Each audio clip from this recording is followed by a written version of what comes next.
कैली माना छौड़ी करके बहाना। अब की तू बोलो ही होली में मिले नई बौरे गे। कितना तू कैली माना छौड़ी करके बहाना।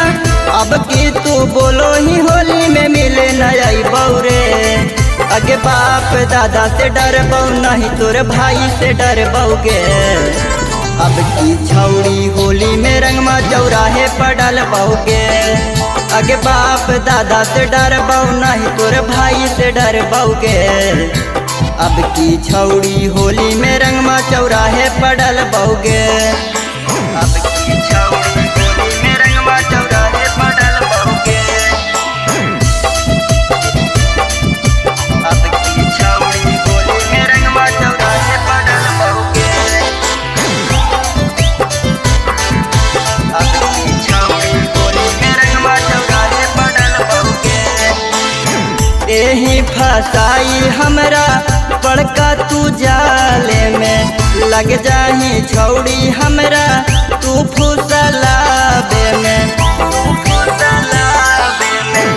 एही फसाई हमरा बड़का तू जाले में लग जाही छौड़ी हमरा तू फुसलाबे। हम दिल लगलियो तू दिमाग लगैनी।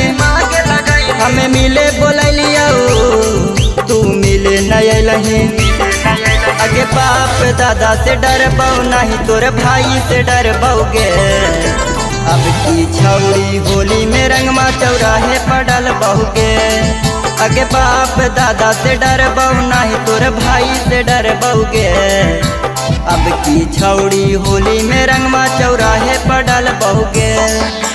अब की छौड़ी होली में रंगमा चौराहे पड़ल बौगे।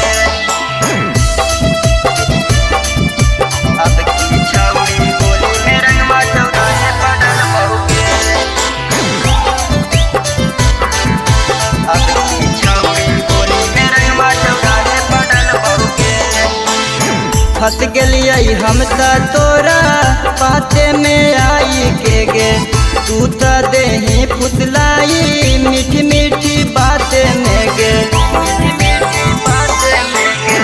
फंस गेलियै हम त तोरा बातें में आई के गे।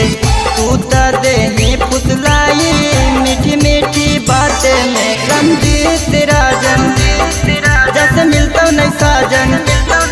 बाकी कान खोल के सुन ले बातें अब की न मानब।